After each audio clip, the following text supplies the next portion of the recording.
Hiya, if you've been here for the last few weeks, you'll know that I've been unpacking and sharing what I refer to as my breath story, or how I got into breath work. And today I wanted to wrap all of that up and pick up from where I left off in the last video and bring you up to where we are currently. So we left off in January of 2021. Now, the end of 2020 into 2021, I'd been approached by several of the facilitators, including Sage a couple of times, who were facilitating Breath Church. I was breathing quite regularly with Breath Church. And so for various different reasons, several of the facilitators asked if I wanted to take over one of their nights. Now, including Sage, I told everybody across the board, no.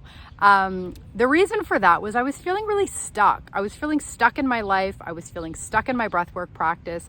I was just feeling stuck with everything. I had what I referred to as these open loops, areas in my life where I just couldn't seem to get resolution or and make change.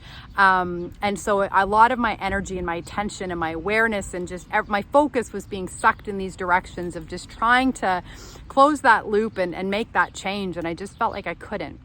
Well, in January, Sage and I connected, and he invited me to learn from him. We knew each other. We were students in the same breathwork program, and I'd been breathing consistently with him at Breath Church. And so he said, do you want to learn what I have to know about breath, and come in and learn and then be able to facilitate one night at church Breath Church. And I jumped at the chance. I finally just kind of realized and said, yes, I'd love to. And so he began to share with me his system, what we refer to as neuroacrobatics. He began to share with me what he was doing, which was a lot of ways that he was thinking and breathing.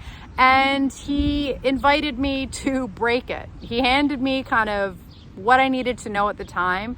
And he said, can you try to break this? Because if you can break it, then I know it needs work. If you can't break it, then I know it's something that works. So the harder I tried to break it, the faster it worked for me. And what I mean by that is that these open loops that I felt I had all of a sudden just started to close. And all of the feelings of stuck that I was kind of felt as though I was experiencing started to just melt away. And I began to move in a direction that was really inspiring and I was really happy with. So right out of the gate, I was all in. And kind of around April, we began to realize that we made a really good kind of creative partnership. He would give me something, he would share with me something that he was doing or something to read. I would do it, and then I'd kind of feed back to him, and then he'd take it, what I fed back to him. And so we kind of created this bit of a feedback loop that was really effective and really inspiring. And in fact, in April of last year, we started to work on what was going to be our first course. Now, we've had quite a few iterations since then. But we began to kind of co-create in a more formal way as to how we were going to share this with others, other than just at Breath Church. We wanted to kind of put this into some sort of format that could be learned and could be potentially taught. So I took on a bit of a co-creative role in that front and still have that role, that we work together now with what he's created. And we're constantly back and forth. This is the lifestyle for us. We say that your life is your lab and the world is your workshop. And so for us, that's true. And so we're always workshopping this in our own life and then in the world around us. And so we've had a really amazing transition and iterations from where we started to where we are currently.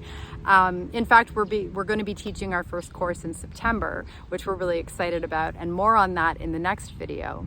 But kind of where I wanted to catch you up was just how we kind of came together and how we started to work together, and where I've landed. So neuroacrobatics, but also I'm still very heavily involved with Breath Church in the way that it's evolving currently and into the future. So that's been really exciting too, is to be able to kind of help kind of ideate and create and just figure out what it is that it wants to be. So that said, that's kind of brought us up to where we are now. And in the next video, I really just want to share with you kind of some of the really exciting things that we have in store for you in the next few months. So thanks for watching. I really appreciate the energy, and I would love to hear how the breath is moving in your life. So drop me a line in the comments, and I hope that you have a beautiful day.